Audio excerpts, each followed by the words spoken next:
I can't play cricket. And they never felt bad that they can't speak the way I can speak. So both of us were comfortable living in the same zone, and we were happy in our own zones. Right.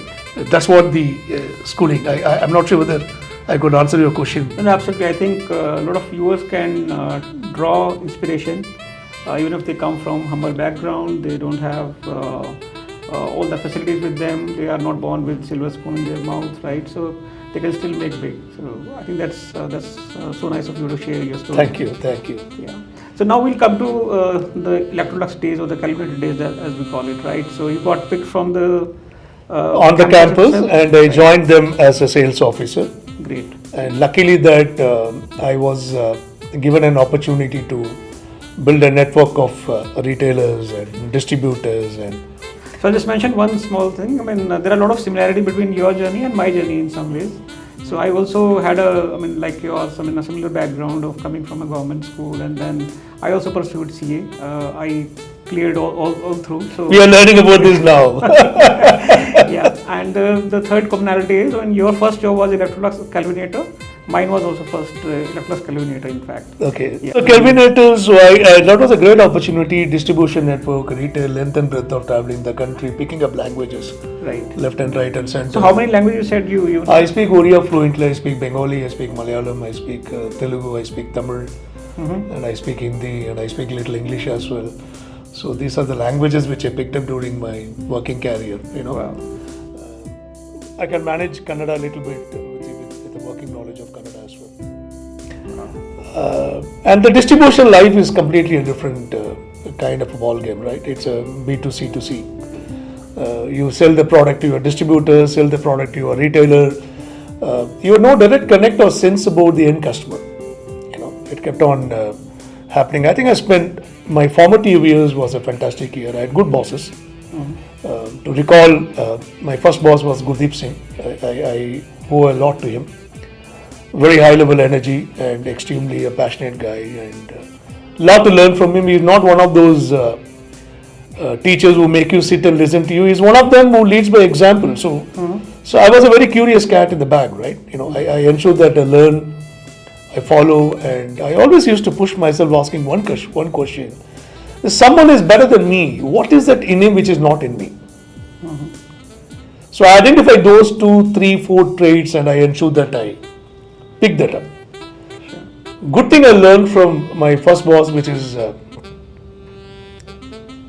Gurdeep Singh. He is a Fitz Pilani student. Extremely passionate about business development. He was very good in listening to music, and his collections used to be like awesome. I picked up that as a habit, and I'm so happy to say that even today I must be having around 8,000-9,000 physical book collection at my house.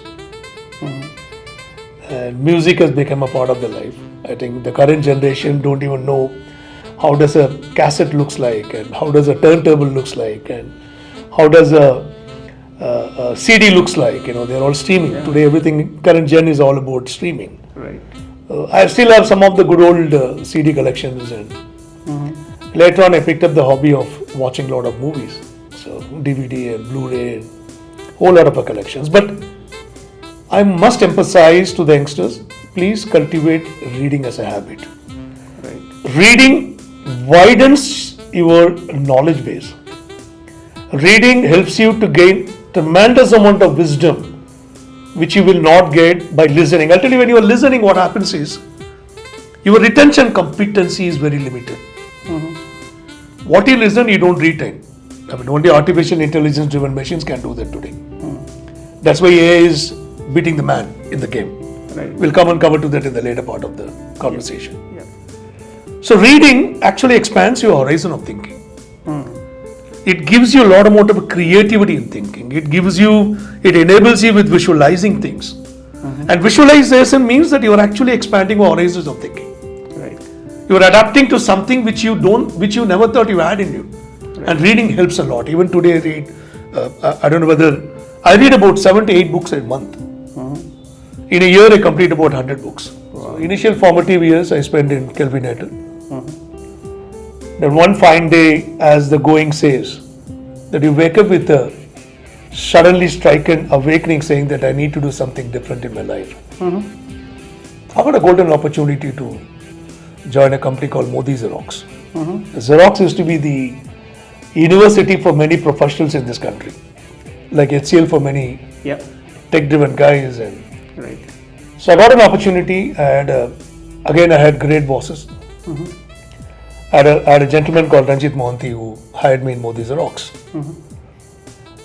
Ranjit Mohanty, one of the biggest learning I ever learned from him is that he used to tell me something that you can have 999 reasons for not doing something, but find one reason that you can do something. That stuck with me quite strongly. So I'm very fond of finding that one reason, not finding the 999 reason. Yeah. I had good bosses again. I had Ajit Das, and Xerox was a fantastic journey. And then I moved to CMS Computers in Bombay. Yeah. Well, good learning to have actually. This is also to do with the office culture, right? Most of the time, as a CEO or as a leader, right, one struggles to see a lot of obstacles, right? The team has to know how to surpass those obstacles, right? Again, coming back to your point, finding one reason to do it, right? How do we make it happen, right? So, how to make it happen? Absolutely. Right. So Modi Xerox was a very good break for me. Yeah. I enjoyed my stint there. I had a very long stint. And that was the time the partnership between Modi's and Xerox was falling out in India. Xerox came on their own, and by the time I joined CMS Computers, again went on to build a different chapter in my life. So in Modi Xerox, I think from being a consumer durable, retail-driven, distribution-driven sales guy, that I became a business services guy in Modi Xerox. And that continued in CMS Computers. Then Xerox came to India on their own directly. That was the time they rehired me at a leadership capacity. I joined them as a director to run the Xerox Global Services business, which was, I still consider that I'm pretty lucky and consider me to be quite lucky that I got the break. A lot of guys with whom I rubbed shoulders that point in time were still at the same level in Modi Xerox. And when I walked out of Modi Xerox, I did have a little bit of a bitter sense that right recognition and growth was not given to right people. When I got rehired, I was so happy, and I think probably my learning from that is that have patience. Your due will come to you in its own time. Sometimes things may not happen the way you want it to happen. And that should not be the reason why you should get frustrated. So this journey has not been through rose garden. It has been through a very rough road, right? Right, and rough. It's obviously not a rosy path, but it definitely was a very competitive environment. Right. You. So one has to be competitive, right? To be able to survive in a corporate world, right? Any fresher, any youngster who's watching this video, right? I think it's a great learning to have, right? You have to be competitive. You have to face a lot of corporate politics as well, and you have to still survive. And the point that you mentioned, right? Finding one reason to do things. So that positive mindset sort of helps. Right? That is one, and probably the one more thing which I can add to that is, by being competitive does not mean that you have to resort to means and methods which are not ethical. And Right. I for one believe, try and be ethical. You may not get the respect what you deserve immediately, but eventually when you get the respect, that would be the best thing ever can happen to you. If you short circuit something, and just because you want to be in the corporate rut, and you wanted to ensure that you are ahead of others, and you cut short and you resort to unethical means, that success may not stay with you forever. Success might take some time to come. And I was very happy joining Xerox back at a leadership level, and that's a turning point in my life. Sure. And that's when in 2006 I actually got into becoming a true leader of creating wealth for the organization where I was working. CMS was a good break, in 2001, but Xerox was ensured that I picked up the nonsense pretty easily and pretty well. and I never look back. And whatever today, thanks to those kind of experiences, I had a very good boss called Andrew Horn in Xerox India. He's a Brit, excellent man, a very lovely people manager. He has shown me a right path, the right direction, and set my course of career very well. And I adapted quickly to the culture of Xerox that point in time. So I think you're mentioning that having a right mentor also makes a lot of difference. It helps quite a lot. So if you were to sum up, your journey so far, right, being able to take the tough road, right, riding on the tough road is important. Going through the rumble and tumble of the difficulties is also very important. One has to sail through the corporate politics and all the negativities and still find one good reason to rise above and rise above the normal. Yeah, and do the right thing for the organization, and having a good mentor also, right? So I think there are a lot of good learnings that one can draw from this conversation. I'm sure this will help a lot of people who are stuck in their career. They are just, maybe feeling that there is a lot of politics going on, what they should do and stuff. So I'm sure this conversation will help them. Absolutely. Yeah. And I found that most of the time, remaining straightforward and honest to yourself, especially in a work career, helps quite a lot. Right. You may not have a fan following if you are a straightforward guy. Right. If you are an honest guy, and normally people would not approach you easily to ask you to do something which is not so ethical. Right. I think these two worked in my favor. Times were good, people were good, and right amount of break and right amount of opportunity at the right amount of time. Good. So good that you brought this up, Anil, that trying to be competitive, how to eliminate the corporate politics, and trying to do one good thing to rise above the rest. I'll tell you a very interesting story. Sometimes, there's a say in English, right? You can't choose your parents or you can't choose your boss. Right. Okay. Sometimes the situation might be, you might be in a situation where you don't land up seeing eye to eye with your boss. It happened with me. Mm-hmm. Not once, not twice, half a dozen times. Mm-hmm. The best way to is that find a way to navigate through it and don't put yourself in conflicting situation. Right. I'm very clear about that. The more you are getting into conflicts with another fellow human at a workplace is very stressful. It will reflect on your lifestyle, it will reflect it at your home, it will reflect at your workplace. Avoid conflict, and I'm not saying that when you have a conflict just walk out, but I walked out. Just keep one thing in mind, nobody ever hires you just because they like your face, even if it happens to be a friend. Right. Someone hires you for the perceived skills what you are supposed to possess. Right. You are hired for your skills. You are hired for your experience. You are hired for your ability. Always remember that. Why I'm using this particular sentences, some people get into confusion saying that, hey, I got this job because a friend of mine recommended to another friend of mine, and that friend of mine recommended to this line manager. That line manager hired me. Yes, he helped you to reach the door. That's it. You need to be very clear in this thinking. So you got hired, and I got hired in this organization for my skills, my experience, and multiple other things. I'm sure that when somebody is hiring somebody at a leadership level, they are expected to enough for market research about the candidate. Right? With a whole lot of promises, they've asked me to join them. I joined them. I don't want to name the company. And unfortunately, fortunately, post my joining, what happened is that most of the promises were not kept. And there was someone who was brought above me as a line manager, and we never saw eye to eye. I tried to navigate through the situation, and I tried to explain the logic. I tried to work around that, and unfortunately it didn't work out. And one fine day morning I decided that conflict as a baggage is not worth carrying on my back.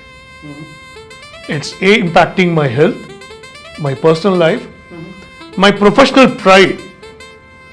Okay, not everybody will be able to take a call just like that, but I took a call, I walked out. I know the organization was extremely good. I know the organization has got a rich amount of skill repository. I know the organization has got a rich amount of customer connect. I know the business model requires a bit of a tweaking, and so that they can become profitable. They were not able to make profit. I went and joined in another organization. It took about a couple of years for me to do the seeding. I went back and bought this organization, and I became the whole-time director and CEO of that company. And from day one, I'm running the company profitably. But I'm not, since you are a chartered accountant, I'm not talking about EBITDA here. I'm not talking about PBT here. I'm talking about PAT. Running an organization PAT positive is not an easy game in the current context of industry standards. So in a way, you are a real shark, right? I mean, we talk about Shark Tank and alone, but you are the one who actually went back, acquired the company from which you actually moved out as an employee. And I'll add one more story to it. As and when there is a M&A happens anywhere in the world, merger and acquisition, Right. the normal thumb rule is the new guy who acquired the company walks in with his set of people and tells everybody in the system, you guys brought this company down, you're fit for nothing. He does a cleansing exercise, right? And he puts his own people to manage the business, writes a business story. I'm a very practical guy. Writes a business story, next 2 years, next 3 years, next 5 years milestone. I said, no. If I need to see a light at the end of the tunnel, I believe that at least I need to carry a candle in my hand.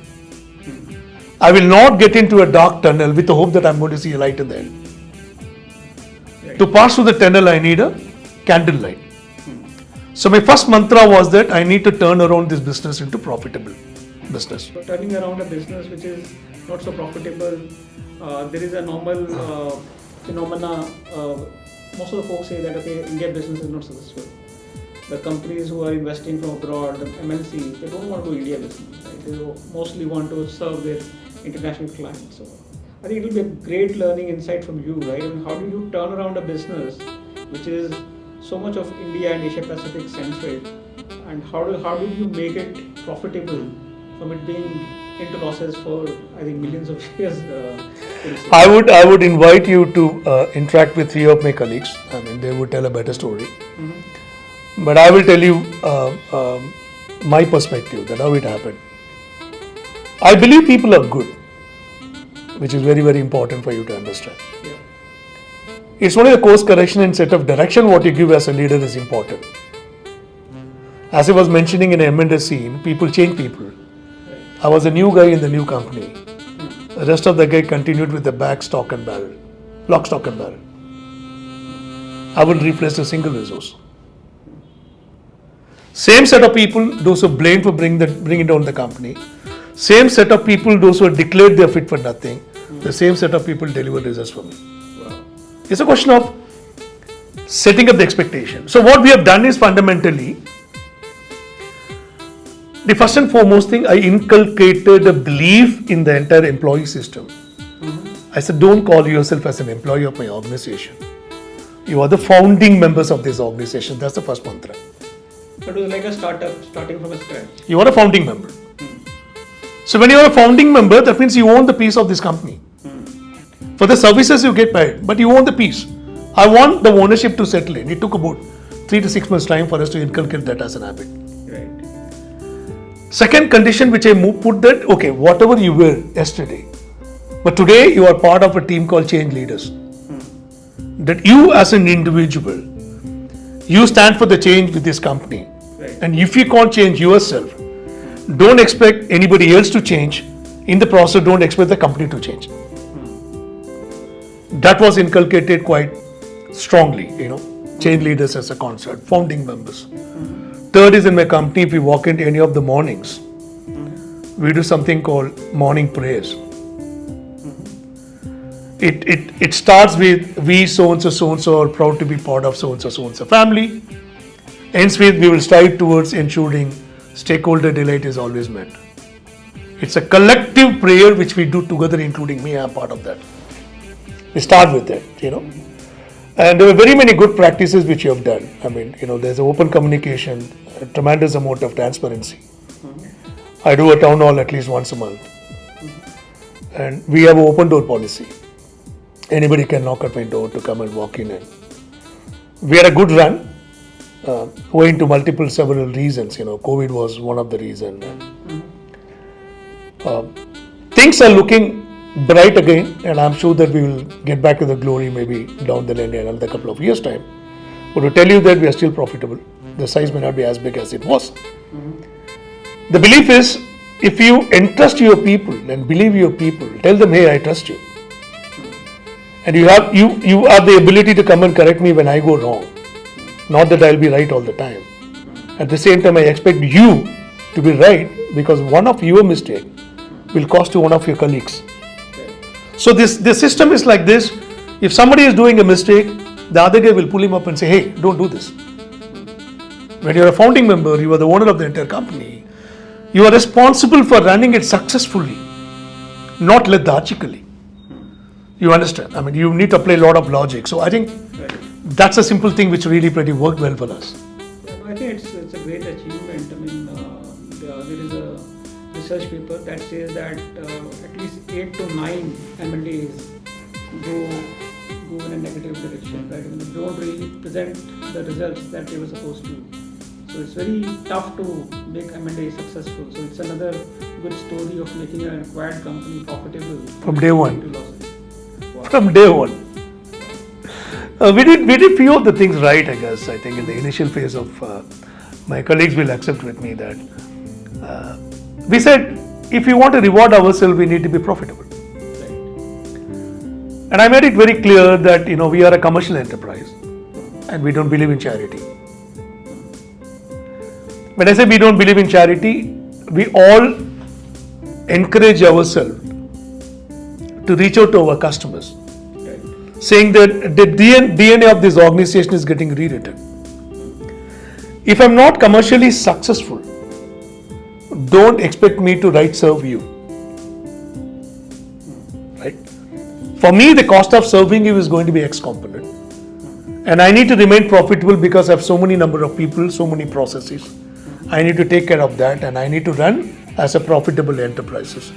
Therefore, here is your contract, sir. We want to rewrite this, and this is my first commercials. And wherever customer didn't agree, we withfolded and we surrendered the contract. And wherever customer understood the logic, we continued the business with them. We kept on growing. One of the problem which we interview a lot of youngsters now. One of the message which I really wanted to give to the youngsters, remember, the moment you start treating a job as a job, I think you're doing a gross injustice to yourself. Okay? Don't try to fit in a shoe just because you got a shoe. You got to find out, are you a right fit for the job? And once you find out you are a right fit, convert your energy into becoming a role executioner. That means you adapt to the role.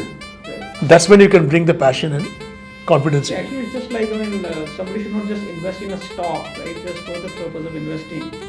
Like Warren Buffett says, right? You should be actually buying the business. And the same applies to the employees as well. Just don't join the company as an employee. Have a mindset of an entrepreneur, right? Run it like a business, like you said. And one more thing which I also believed very strongly, many of the HR professionals will not agree with me. I don't believe in managing people. It might come out as a shocker. If you don't manage, then what do you do? I only manage agreements. Right? When you are managing agreement, you are actually becoming impartial. Hey, this is your role. This is your deliverables. This is what the role expectations from you. My role is to enable you to be successful. Then it becomes a adult to adult conversation, because anyone who comes to workplace is a grown-up adult. Right. The last thing any adult would like that somebody is trying to manage them. They don't want somebody to mother you or father you at workplace. No. He looks forward for some enablement. He looks for enabler. Right? So once you define that agreement, it's a very mature statement to make. Once you define that agreement, and if you are part of the system, if you understand, hey, I'm here to deliver a certain set of agreed deliverables, then your focus towards the work is completely different. You navigate through processes much more strongly than navigate through people. You navigate